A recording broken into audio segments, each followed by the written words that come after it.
Have you ever whispered that painful question in the quiet of the night? God, if you knew they would leave, why did you let me love them? It's a cry that echoes in every broken heart. The answer isn't simple, but it is profound. Sometimes, God allows your heart to attach to someone who was never meant to stay, not to punish you, but to prepare you. You were never created to love aimlessly, but in His mysterious wisdom, God sometimes lets us walk through the valley of heartbreak to awaken a deeper purpose. There are lessons that only pain can teach. There is a revelation of who you are that only comes when your heart has been stretched, torn, and forced to heal. God never wastes a wound. 1. The lesson of the wilderness.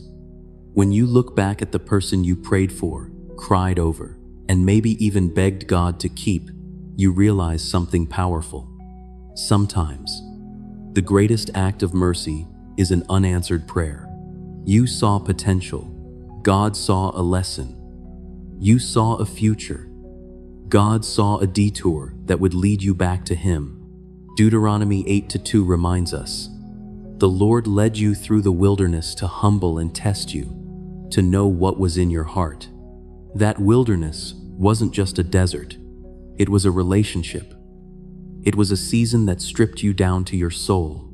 In that emptiness, you found something unexpected. You found the parts of yourself that couldn't save you. And that was the beginning of surrender. 2. Exposing the counterfeit. The wrong person acts like a mirror. They reflect your insecurities, your need for validation, and your unhealed wounds. They teach you a hard truth. Desperation can mimic love, but it is not love. It is dependency. It is fear dressed up as passion. The enemy knows this. He uses loneliness as bait, sending a distraction before God sends the real thing. A counterfeit connection feels intense but leaves you anxious.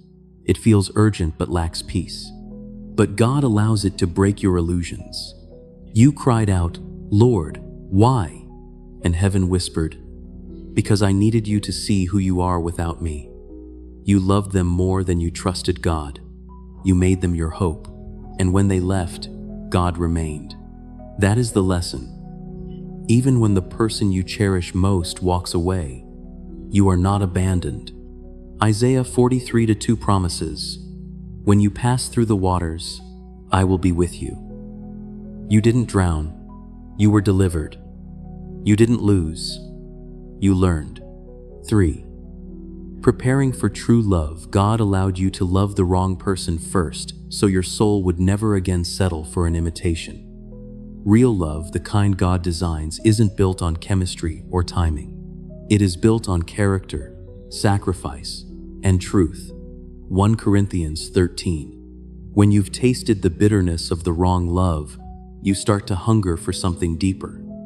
You crave peace instead of chaos. You stop asking, do they love me? And start asking, do they love God? Because you finally understand that a person who doesn't know God cannot truly love you the way your soul needs. Conclusion: rejection is redirection. So, don't curse the heartbreak. Don't despise the lesson. One day, you will look back and realize it wasn't rejection. It was redirection. It wasn't the end. It was the beginning of becoming whole. God is clearing the space for the right person, someone who won't pull you away from God but will push you closer to Him. Someone who won't make you question your worth, but will confirm it. Until then, breathe. Thank God for what He took away. His no was the start of your healing. Let Him write your next chapter. Trust Him. He wasn't trying to destroy you. He was preparing you for a love that reflects His own. Be part of the Grace Light family. Like this video, subscribe, and turn on notifications to keep growing in faith with us.